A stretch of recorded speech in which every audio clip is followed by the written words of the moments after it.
Lundi 27 juillet 2020, c'est l'heure de votre journal sur Canal 3. Voici les titres. Plan international Bénin à la rencontre des nouvelles équipes dirigeantes de ces communes partenaires dans les départements du Zou et des collines. Objectif, présenter l'organisation et les différents programmes qu'elle met en œuvre dans les communes concernées pour le bien-être des communautés et susciter leur adhésion. Comment les villes de Cotonou et d'Abomey-Calavi se préparent pour la célébration des 60 ans d'anniversaire de l'indépendance nationale, un événement exceptionnel qui se déroule le 1er août de chaque année depuis 1960. À l'occasion, les villes font leur toilette pour se mettre aux couleurs nationales. Qu'en est-il de ce 1er août 2020 qui se déroulera dans un contexte particulier marqué par la crise sanitaire du coronavirus? On en parle en détail dans ce journal. Retour à Cotonou pour l'athlète Sylvain Bossouvi. Après 42 jours de marche à parcourir le Bénin, il a été accueilli hier au stade de l'Amitié Général Mathieu Kérékou par la Fédération nationale du sport pour tous et la Ligue littorale. Voilà pour le sommaire. Bienvenue. Merci de nous suivre. Les responsables de l'ONG Plan International Bénin rencontrent les nouveaux élus à la tête des communes partenaires dans les départements du Zou et des collines. Les échanges se sont déroulés à la préfecture d'Abomey et au centre de santé communal de Dassazoumé. À l'ordre du jour, prendre contact avec les maires en ce début de mandature, leur présenter les différentes activités mises en œuvre par l'ONG dans leur commune. Dans une même salle à la préfecture d'Abomey, les responsables de Plan International Bénin avec les maires des communes d'intervention de l'organisation dans le département, assistés par son homologue du Zou, la directrice du programme d'influence d'Adjohou a présenté aux invités le contenu du partenariat ainsi que les activités menées par Plan International Bénin en faveur du bien-être des communautés. C'était une occasion pour nous de présenter le plan international Bénin dans sa stratégie globale, dans sa stratégie pays, et de faire le point des activités, des résultats que nous avions obtenus au cours de notre année fiscale 2020 et de voir les perspectives et les défis qui nous attendent pour la période, la nouvelle année fiscale que nous avions entamée le 1er juillet 2020. L'entrevue a été enrichie par l'intervention du représentant résident de Plan International Bénin. Par visioconférence, Carl Frédéric Paul a apporté des éclaircissements et recueilli les doléances et suggestions des nouveaux élus présents. L'objectif des échanges est de susciter et obtenir l'adhésion de ces derniers pour la continuité du partenariat et un bon déroulement des différents projets. Donc, cette rencontre cet après-midi aussi, ce sera l'occasion pour moi et pour l'équipe de faire votre connaissance, mais aussi de pouvoir vous présenter le travail de plan que vous connaissez probablement. On pourra vous le présenter de manière un peu plus exhaustive, mais aussi de voir quelles sont les perspectives que Plan a pour les différentes communes. Après Abomey, la délégation de Plan International Bénin s'est rendue le lendemain à Dassa. Elle a rencontré les maires des communes qui bénéficient des interventions de l'organisation dans les collines. Plusieurs projets sont en cours d'exécution dans la région, dont celui dénommé Plan pour les filles. Financé par Affaires mondiales Canada, ce projet vise à améliorer les conditions des filles scolarisées ou en apprentissage des communes de Savalou, Bante, Glazoué et Dassazoumé. Plan International Bénin, en dehors du projet Plan for Girls, qui concerne que 4 communes, que Plan International Bénin travaille sur d'autres projets et qui concernent les communes de Savert et de Ouessé également. Parce que la cible, très sensible. 48 heures consacrées aux nouveaux élus des communes bénéficiaires des projets de Plan International Bénin dans les départements du Zou et des collines. La randonnée a été l'occasion pour les responsables de présenter leur structure, ses réalisations et les perspectives. Les convives ont également été imprégnés du processus de transfert du partenariat de Bonnefontaine à Plan International Bénin. Les défis et attentes d'un tel changement ont également été débattus. Et le Bénin s'apprête à célébrer dans quelques jours les 60 ans d'anniversaire de son accession à l'indépendance, un événement exceptionnel dans un contexte particulier marqué par la crise sanitaire du coronavirus. Les manifestations du 1er août de cette année vont se dérouler dans la sobriété absolue. Les villes de Cotonou et d'Abomey-Calavi, sillonnées par Christian Adandédian et Deroupevi, donnent la preuve de cette sobriété annoncée. Précision. 60 ans d'indépendance et le témoignage de villes pas très emballées. Abomey-Calavi et Cotonou peinent à se parer de leurs plus beaux atouts comme à l'accoutumée pour marquer l'événement d'un cachet spécial. Artère vide du drapeau tricolore, absence de décoration le long du boulevard des Armées et sur la légendaire place de l'Étoile Rouge qui bien souvent accueille les manifestations officielles, la tribune présidentielle cède sa place au taxi ville. Le 1er août 2020, ici, il n'y aura rien à voir. La ville est restée telle que ça. Seuls les travaux qui sont en cours qu'on constate, mais en dehors de ça, c'est fini. C'est pas ce qui aura fait du 1er août quand même. C'est une fête nationale et on doit pouvoir sentir quelque chose dans cette période-là qui prouve qu'il y a quelque chose qui vient. Mais là, il n'y a rien. C'est un peu déplorable. Vivement que ce virus s'en aille. Le contexte de sobriété absolue décrété par le Conseil des ministres en raison de la pandémie du coronavirus fait perdre au 60e anniversaire de la fête nationale du Bénin toutes ses couleurs. À défaut de l'embellissement total des villes, il faudra se contenter de ça, juste ça. Le drapeau national à la place du souvenir à Cotonou et la rénovation du monument aux morts pour le dépôt de gerbes par le chef de l'État sont l'urgence du moment. La fête doit se faire dans la sobriété, on a dit. Mais cela n'empêche, nous avons commencé par jalonner un certain nombre d'axes stratégiques de la ville et avec les drapeaux tricolores. Et ça va continuer. Bon, c'est vrai qu'il n'y aura pas de matériel de décoration, les festifs. On n'en déploiera pas comme on avait l'habitude de faire. En gros, nous sommes en train de préparer Cotonou pour qu'elle soit dans ses plus beaux habits pour accueillir la fête de l'indépendance. Abomey-Calavi comme Cotonou fera tout au strict minimum. Ici, on dévoile le plan des festivités. Pas grand-chose pour changer le décor. Du lundi prochain, l'approvisionnement va commencer au niveau de nos grandes artères de la ville. Les drapeaux seront posés.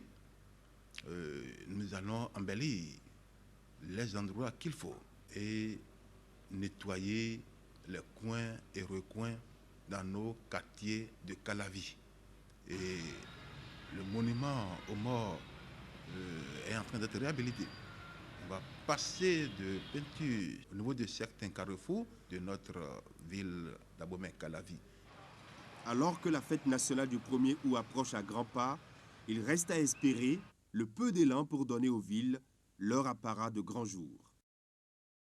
D'une fête à une autre, on parle maintenant de la communauté musulmane qui se prépare pour la célébration de la fête du mouton, la Tabaski. La morosité économique complique l'achat des bêtes et autres dispositions à prendre. Je vous invite à suivre le constat de l'ambiance des préparatifs de la fête de Tabaski dans la ville de Boycon à travers ce reportage signé Imet Elena Moussou. Deuxième plus grande après l'Aïd el-Fitr, la fête du mouton ou l'Aïd el-Kébir de l'année 2020 sera célébrée dans quelques jours. La Tabaski mobilise habituellement l'attention et l'énergie des fidèles du prophète Mahomet. Elle fait obligation à tous les musulmans d'immoler un mouton le 10e jour après l'apparition de la nouvelle lune, marquant le 12e mois du calendrier lunaire. Allah Tout-Puissant a demandé à Abraham de sacrifier son enfant. Donc il a annoncé ça à son enfant Ismaïl et l'enfant a dit à son papa, papa faisait ce que Dieu vous a demandé de faire. C'est en 7 ans, Dieu lui a remplacé avec un grand bélier. Il faut faire Hajj. Lendemain, on commence à basquer. Prescription coranique, la Tabaski est célébrée en souvenir de l'acte de foi accompli par le patriarche Abraham. À chaque édition, la fête est essentiellement marquée par la grande prière tenue à la place Idi. l'immolation d'un bélier et pas l'imam, et l'appel de ce dernier qui exhorte les fidèles musulmans à faire de même. Cette année, la Tabaski sera célébrée de façon particulière. Les uns et les autres sont appelés à invoquer Allah, sa protection et son assistance, tout en respectant les gestes barrières contre le coronavirus. Bon, les gestes barrières d'abord, il faut laver les mains d'abord. Quand ils vont utiliser les gels et encore avoir distinction entre les gens, au moins 1 mètre, au moins, du coup, 1 mètre, 2 mètres, il y a d'autres pays qui mettent 2 mètres même, utiliser masque. Il faut éviter les rassemblements. La pandémie du Covid-19 a impacté tous les secteurs d'activité. La crise sanitaire est accompagnée d'une crise économique. Les préparatifs de la fête se font alors avec beaucoup de difficultés. Au marché du mouton de Boycon, vendeurs et acheteurs peinent à s'entendre sur le prix d'achat des bêtes. Venez acheter les moutons, on dit que c'est cher maintenant. Parce qu'il n'y a pas les voies. Faire le coronavirus là, tout c'est cher. À cause de ça. C'est pour le coronavirus là. À cause de ça, il y a tout c'est fermé. Il n'y a pas les voies, commerce, ça ne peut pas faire. On souffre seulement. Si tu n'as pas pour avant, tu ne peux pas manger maintenant. Grouillant ordinairement de monde les veilles de fête, les ateliers de couture reçoivent également à compte-gouttes les clients musulmans. Une situation trop compliquée pour les professionnels de la mode. Normalement,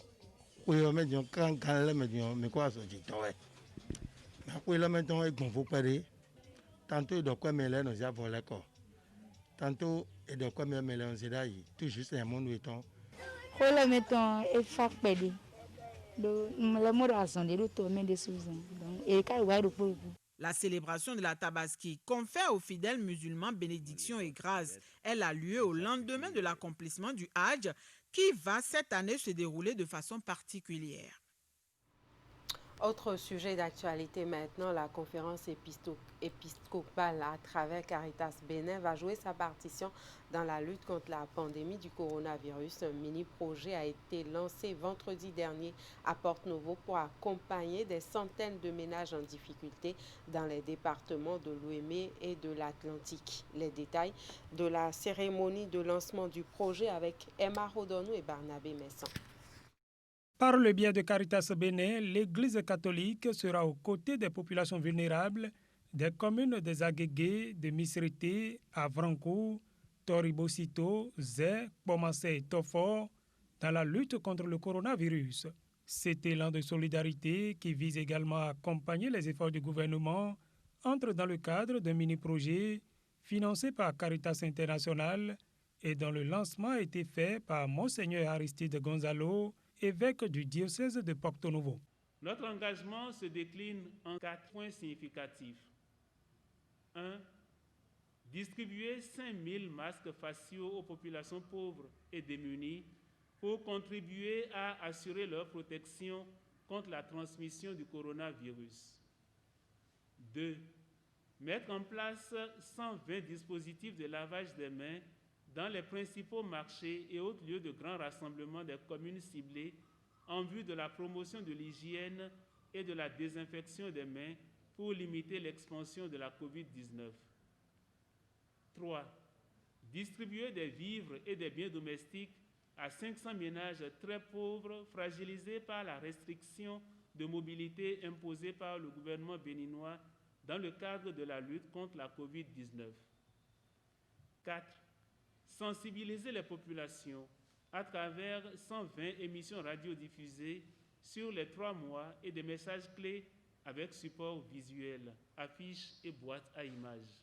Les personnes vulnérables ont été ciblées avec le concours du ministère des Affaires sociales et de l'Agence nationale de protection civile. Je voudrais donc féliciter et encourager la conférence épiscopale du Bénin à travers Caritas Bénin, à l'instar de plusieurs autres organisations, pour ces belles initiatives prises aux côtés du gouvernement dans ses efforts contre cette crise.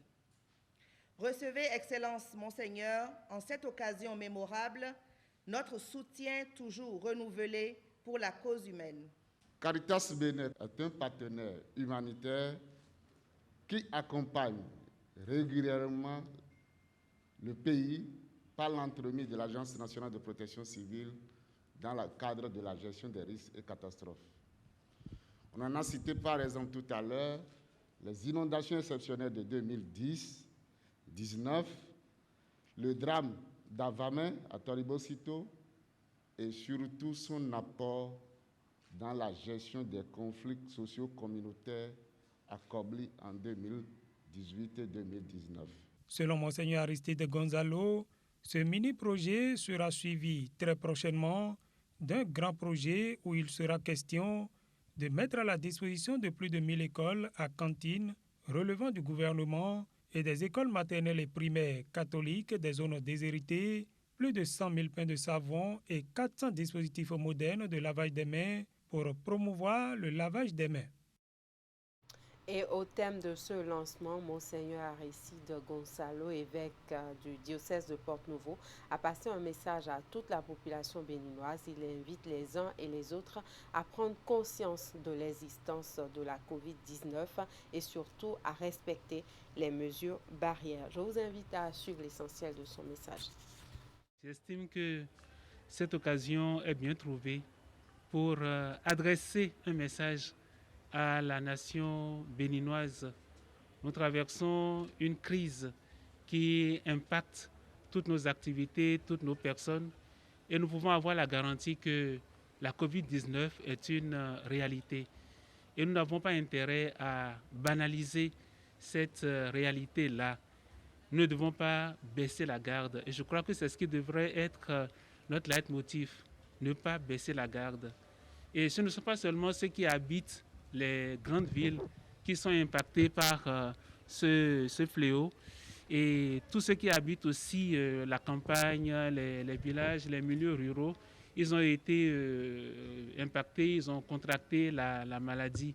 Alors, il se fait que la désinvolture, le manque d'intérêt pour la cause commune de certains d'entre nous est en train de coûter la vie, vraiment, à beaucoup d'entre nous, et nous avons des conséquences comme ces pertes en vies humaines et qui coûtent à notre nation.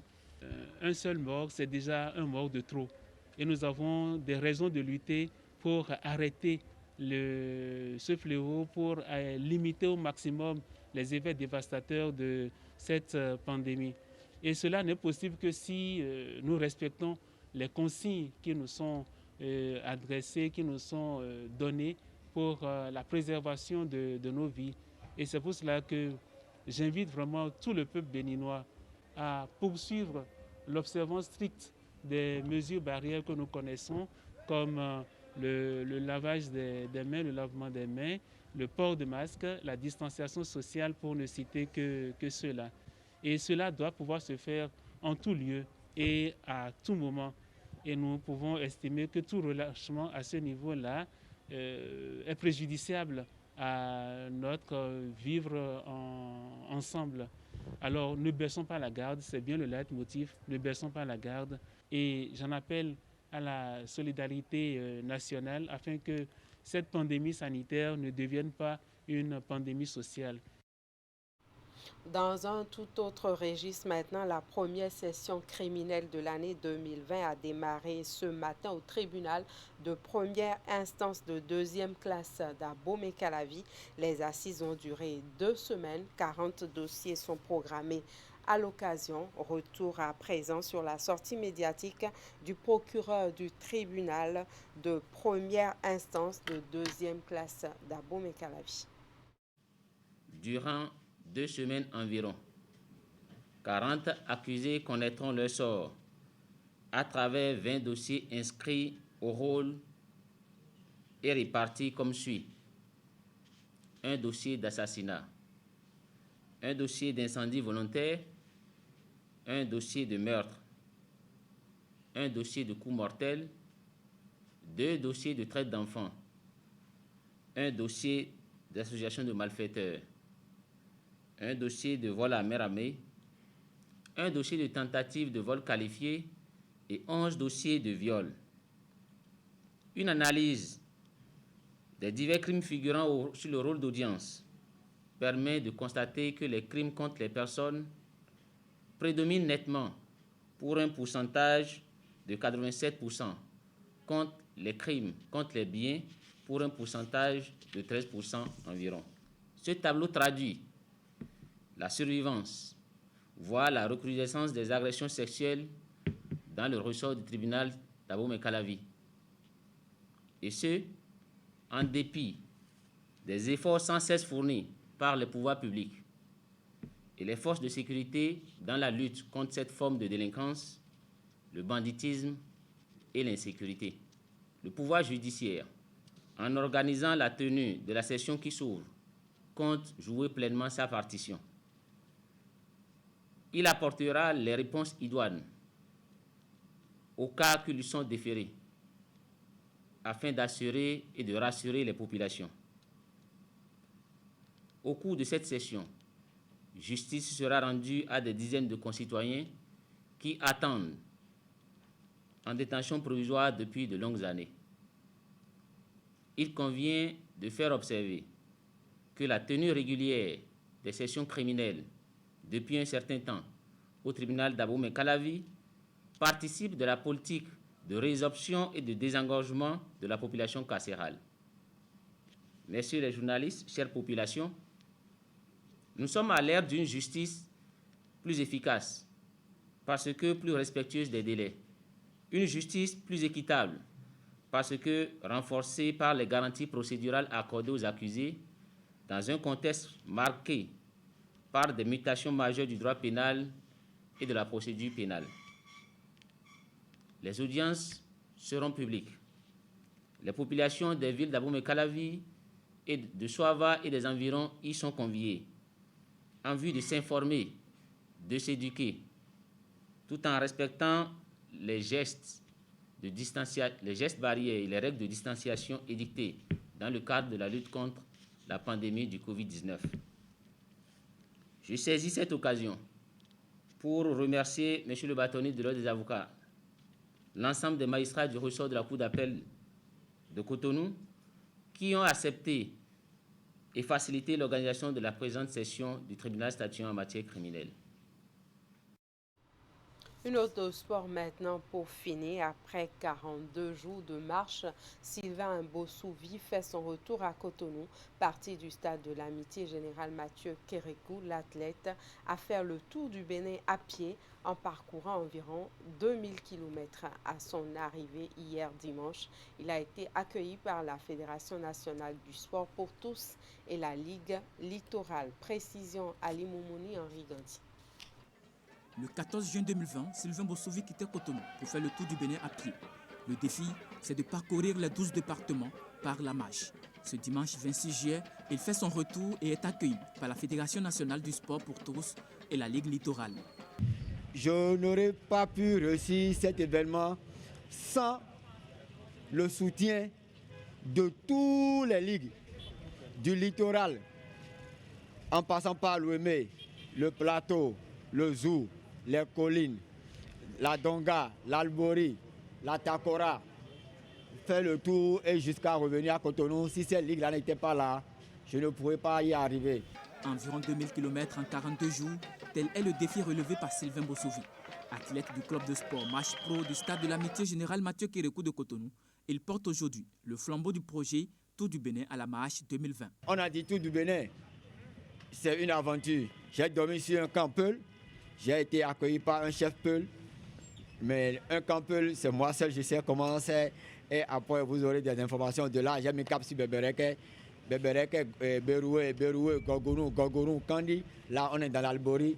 Et de l'Albori, j'ai mis Capo sur Banikwara. De Banikwara, j'ai fait Kerou, Guimaro, Kouandé. De Kouandé, j'ai fait la montée qui fait... C'est l'étape la plus grande, ça, qui fait environ 86 km. Donc de là, le lendemain, après Nati, je suis allé à Tangueta. Tangueta, je vous le dis, si les parents peuvent faire sortir les enfants, découvrir le Bénin, c'est pour moi c'était ma première émotion. Pour cet effort et cet exercice hors du commun, l'athlète est récompensé par les instances dirigeantes du sport d'entretien. Sylvain Bossouvi reçoit un trophée et une moto en guise d'encouragement. Oui, Bossouvi, il est là, en présence. C'est vrai, au départ, nous n'y croyons pas. Nous-mêmes qui l'avions lancé, nous avions la peur au ventre. On se disait, est-ce qu'il allait pouvoir terminer? Aujourd'hui, on constate qu'il a relevé le défi. Et depuis plus de 60 ans de notre indépendance, nous avons aujourd'hui un athlète qui a fait le tour du Bénin à la marche. Et nous pouvons constater que ce défi-là est relevé. Bossouvi fait de nous aujourd'hui des témoins vivants. Des témoins vivants parce que hier, si on nous disait que quelqu'un pouvait marcher et faire le tour du Bénin à la marche, on allait dire c'est faux. Bossouvi, merci. Cet exploit réalisé aujourd'hui par Sylvain Bossouvi entre désormais dans les annales de la plus jeune fédération créée au Bénin, celle du sport pour tous. Et par la même occasion, les responsables invitent tous les Béninois à s'adonner au sport. Et voilà, c'est la fin de ce journal. Toute l'équipe de préparation, de présentation et de réalisation vous remercie pour votre aimable attention. Merci de nous suivre. L'actualité suit son cours sur Canal 3 Bénin. Merci de rester fidèle à la suite de nos programmes. À demain, 13h.